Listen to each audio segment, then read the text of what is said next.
Terima kasih saudara Muhammad Ali bin Jaafar. Assalamualaikum warahmatullahi wabarakatuh dan salam sejahtera diucapkan kepada Ustazah Latifah binti Muhammad Razali. Saya Muhammad Izam bin Abu Bakar daripada PISMP Semester 4 BMSK1. Baiklah, saya akan teruskan pembentangan kumpulan kami.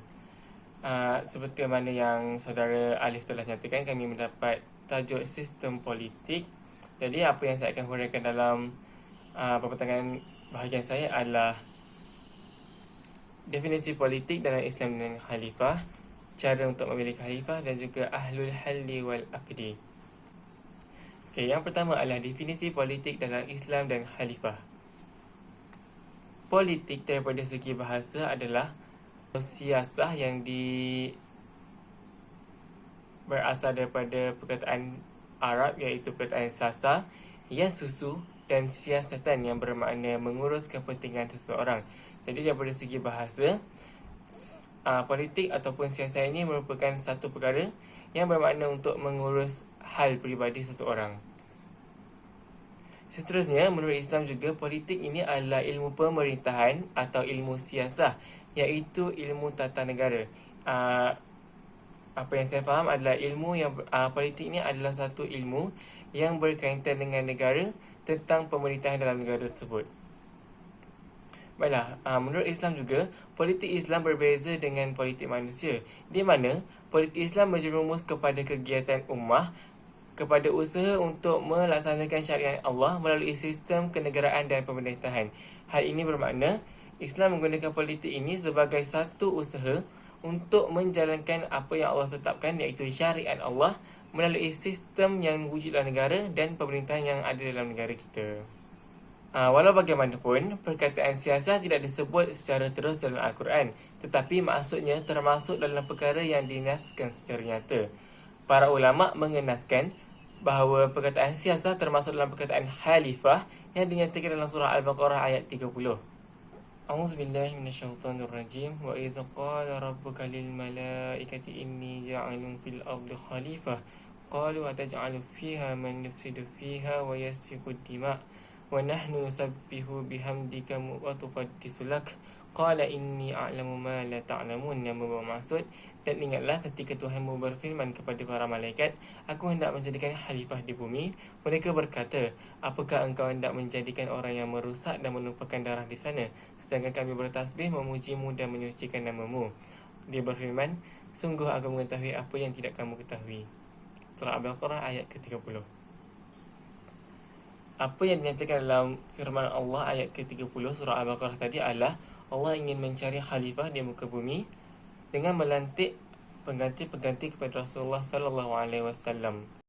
Jadi perkataan khalifah yang terdapat dalam firman Allah dalam surah Al-Baqarah ayat ke-30 ini adalah merujuk kepada siasah yang dinaskan oleh para ulama' dalam pernyataan yang saya berikan pada awalnya tadi.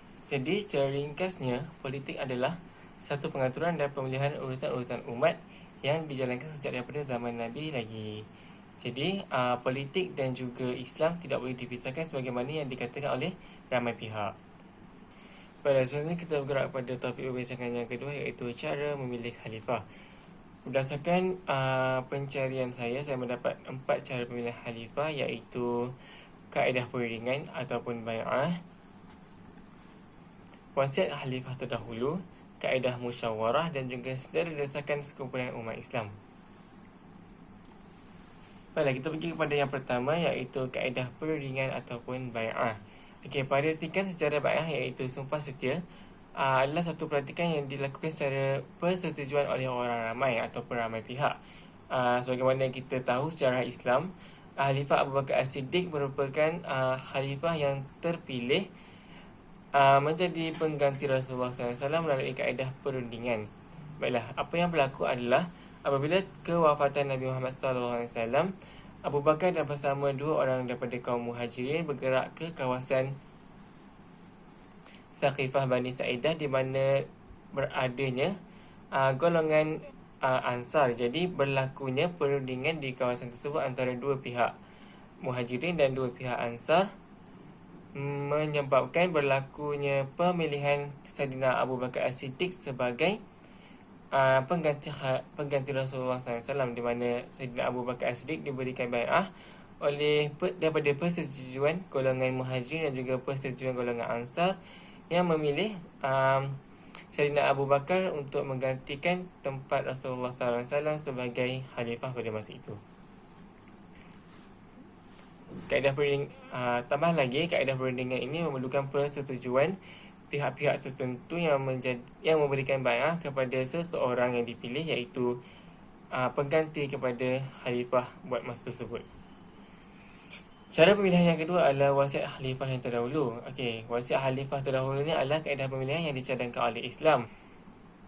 Wasiat khalifah terdahulu ini berlaku kepada pemilihan Saidina Umar Al-Khattab sebagai khalifah.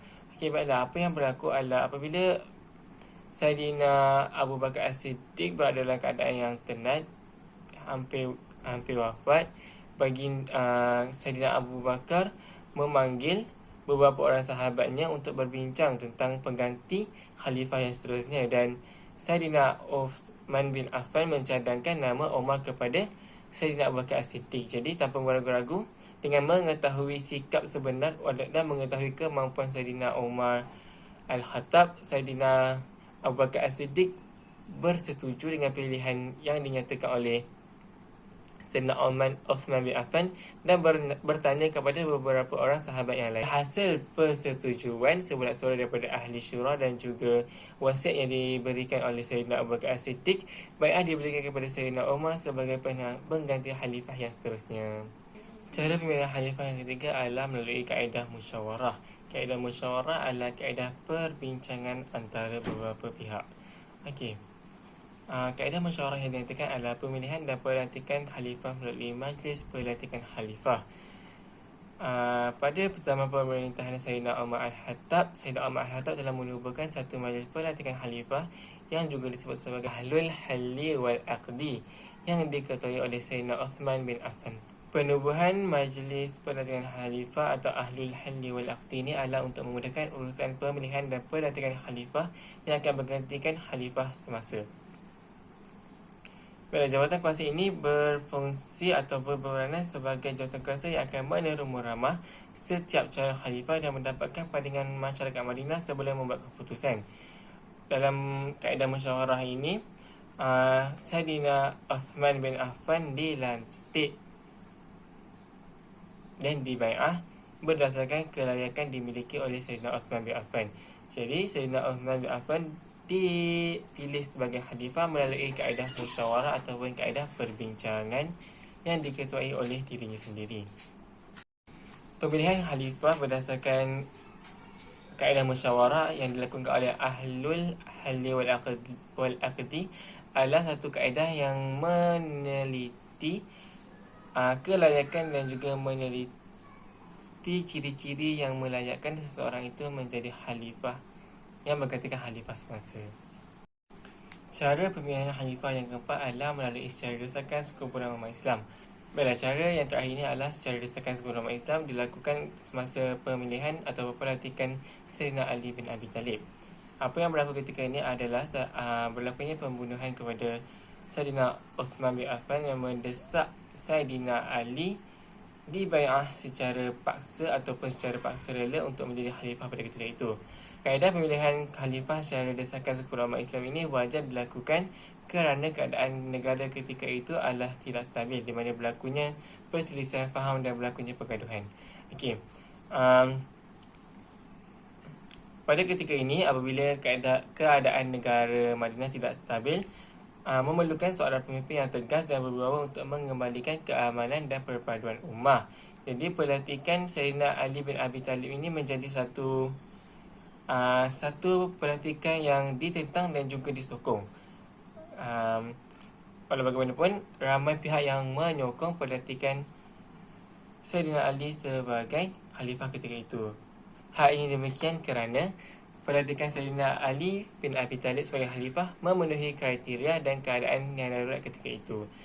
Antara pihak yang menyokong pelantikan Sayyidina Ali bin Abi Talib sebagai khalifah ketika itu adalah penduduk Hijaz, Basrah dan Kufah, dan tidak ditentang sendiri oleh Majlis Syura. Maka jelaslah terdapat 4 cara pemilihan khalifah pada zaman dahulu, iaitu kaedah perundingan, wasiat khalifah terdahulu, kaedah musyawarah dan juga secara desakan sekumpulan umat Islam. Secara kesimpulannya atau secara ringkasnya, keempat-empat cara ini memerlukan perbincangan dan persetujuan semua pihak ataupun beberapa pihak yang tertentu dan juga berlaku mengikut keadaan semasa. Baik, seterusnya kita bergerak kepada Ahlul Halli wal Aqdi, iaitu topik perbincangan terakhir yang saya akan bentangkan. Baiklah, sudah tentunya ada yang tertanya-tanya apakah makna Ahlul Halli wal Aqdi. Daripada sudut bahasa, Ahlul adalah bermakna orang yang berhak, iaitu orang yang memiliki. Halli pula bermaksud melepaskan, menyesuaikan ataupun memecahkan. Aqdi pula bermaksud mengikat, mengadakan pemindahan dan juga membentuk. Jadi secara keseluruhannya, Ahlul Halli wal Aqdi adalah orang yang memiliki hak untuk memutuskan dan menentukan sesuatu atas nama umat. Atau dalam erti kata lainnya, perwakilan yang menampung dan membawa suara ummah. Jadi apa yang saya boleh simpulkan adalah Ahlul Halli wal Aqdi ini adalah orang yang diberikan kuasa untuk menentukan sesuatu keputusan atas nama ummah. Tambahan lagi untuk tafsiran Ahlul Halli wal Aqdi, Al-Mawardi menyebut Ahlul Halli wal Aqdi ini juga sebagai al-ikhtiyar kerana mereka berhak untuk memilih khalifah. Jadi Ahlul Halli wal Aqdi ini adalah satu jawatan kuasa ataupun perwakilan yang mewakili suara ummah yang bertujuan untuk memilih khalifah yang layak untuk memerintah negara pada ketika itu. Seterusnya, peranan Ahlul Halli wal Aqdi ini yang pertama adalah memilih dan memberi bai'ah kepada khalifah berdasarkan keutamaan syarat yang ditetapkan. Jadi Ahlul Halli wal Aqdi ini memilih khalifah berdasarkan kelayakan ataupun ciri-ciri yang ada pada seseorang itu yang dapat menandaikannya sebagai seorang khalifah. Dan mereka yang mempunyai ciri-ciri dan kelayakan itu akan diutamakan untuk diberikan bai'ah menjadi seorang khalifah. Yang kedua pula adalah menerima rancangan undang-undang yang dibuat oleh pemimpin negara untuk dinilai dan diberi penilaian. Ahlul Halli wal Aqdi ini mempunyai kuasa untuk melihat perancangan undang-undang yang dibuat oleh pemimpin dan mereka boleh menilai dan memberi penilaian kepada rancangan undang-undang yang diberikan oleh pemimpin tersebut. Seterusnya, Ahlul Halli wal Aqdi ini juga perlu mengadakan musyawarah dengan anggota lembaga Ahlul Halli wal Aqdi yang lain dengan pemimpin negara jika terdapat perselisihan faham antara dua pihak berkenaan hukum syarak.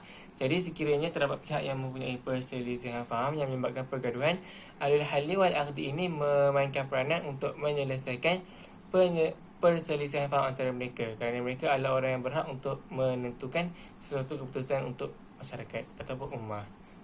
Yang seterusnya adalah Ahlul Halli wal Aqdi ini juga perlu mengawasi dan menilai semua tindakan yang dilakukan oleh pemimpin negara dalam menjalankan pemerintahan. Hal ini kerana mereka diberikan kuasa-kuasa yang tertentu untuk mengawasi dan menilai semua tindakan yang dilakukan oleh pemimpin dalam negara tersebut.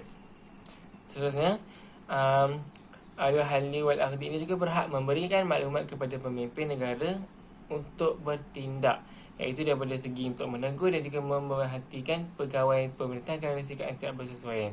Hal ini bermakna Ahlul Halli wal Aqdi ini berhak untuk memberhentikan dan juga menegur pegawai pemerintahan sekiranya mereka bersikap tidak bersesuaian dengan sikap yang sepatutnya dimiliki oleh seorang pemerintah.